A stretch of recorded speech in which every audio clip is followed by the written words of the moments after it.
Hi friend, मेरा नाम निलेश कुमार पांडे। बेटा आज मैं आपको बताने जा रहा हूँ लारेंज बल के बारे में। बेटा लारेंज बल जो है यूपी बोर्ड में कक्षा 12 के जो छात्र हैं उनके लिए वेरी वेरी मोस्ट इम्पोर्टेंट है।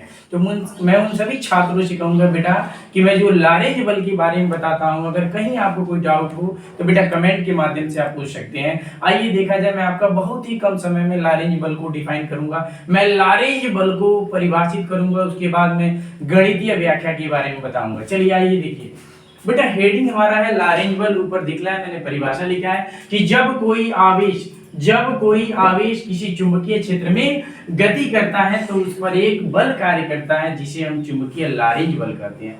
मतलब जब कोई आवेश एक चुंबकीय क्षेत्र में गति करेगा तो उस पर एक बल कार्य करेगा, उसी बल को आप क्या कहेंगे बेटा? लारेंज बल कहेंगे। परिभाषा देखकर आप उतार सकते हैं। फिर देखिए, मैंने हेडिंग बनाया गणितीय व्याख्या। गणितीय व्याख्या में आपको एक लाइन लिखना है कि चुंबकीय क्षेत्र में गतिमान आवेश पर कार्य करने वाले बल कैपिटल एफ का परिमाण। अब कैपिटल एफ का जो परिमाण है किन किन कारकों पर निर्भर करता है उसके बारे में मैं बताऊंगा आपको। सबसे पहले देखिए, कैपिटल एफ का जो परिमाण है बेटा आवेश यानी Q पर निर्भर करता है। उसके बाद चुंबकीय क्षेत्र यानी B पर निर्भर करेगा, उसके बाद वेग पर निर्भर करेगा, और उसके बाद जया मतलब साइन थीटा पर निर्भर करेगा। किस पर निर्भर करेगा? साइन थीटा पर निर्भर करेगा। बेटा ये चार मान आपको याद होना चाहिए कि लारेंज बल किन किन कारकों पर निर्भर करता है। जी बोलो, जल्दी बोलो, लारेंज बल किन किन कारकों पर निर्भर करता है? बेटा पहला क्या? आवेश पे, दूसरा क्या? चुंबकीय क्षेत्र पे, तीसरा क्या? वेग पर, और चौथा क्या जी? साइन थीटा पर। अब मैं इन चारों को लेकर समीकरण बना दूंगा बेटा, एक एक करके समीकरण बनाऊंगा। ठीक है, चलिए लिखेंगे लारेंज बल। लिखना है लारेंज बल कैपिटल एफ। ठीक है, लारेंज बल कैपिटल एफ आवेश के परिमाण के अनुक्रमानुपाती होता है, यानी अनुक्रमानुपाती क्यों कर देंगे समीकरण। लारेंज बल आवेश के परिमाण के अनुक्रमानुपाती होता है। दूसरा नंबर देखकर आप बोलिए मेरे साथ, चलिए बोलिए, अरे भाई बोलिए जल्दी।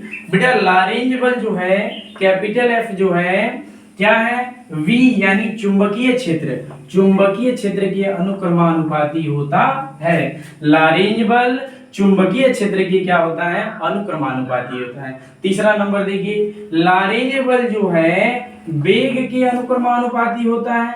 किसके अनुक्रमानुपाती? वेग, यानी लारेंज बल वेग के क्या होगा? अनुक्रमानुपाती होता है। चौथा मान देखकर बताइए क्या है? लारेंज बल जो है, लारेंज बल साइन थीटा के अनुक्रमानुपाती होता है।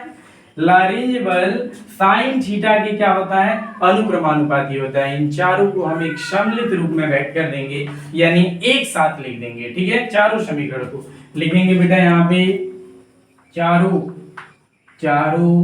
समीकरण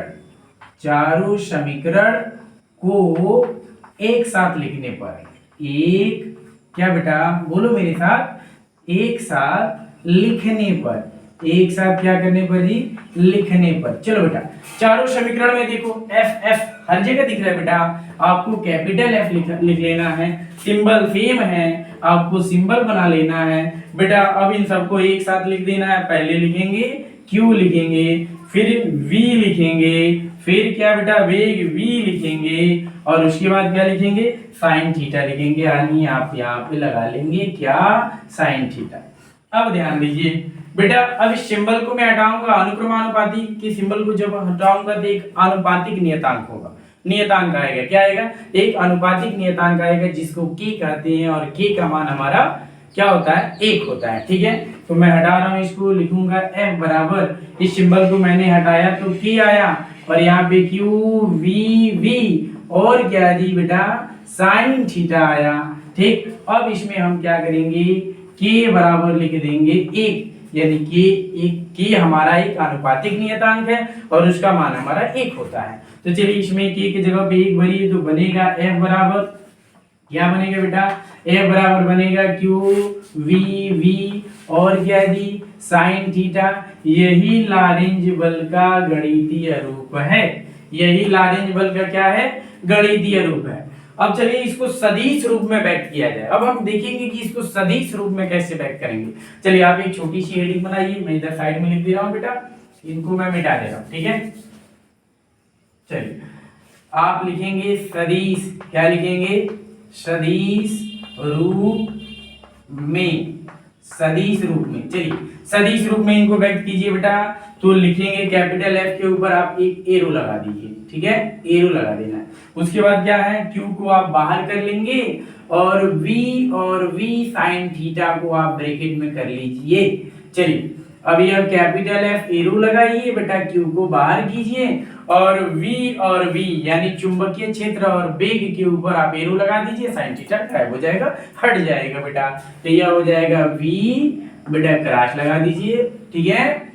और उसके बाद क्या होगा, वी इन दोनों के ऊपर एरो लगाइए, यही हमारा मान निकल गया, क्या, लारेंज बल का सदिश रूप निकल गया, ठीक है। आप इसको नोट कर लीजिए।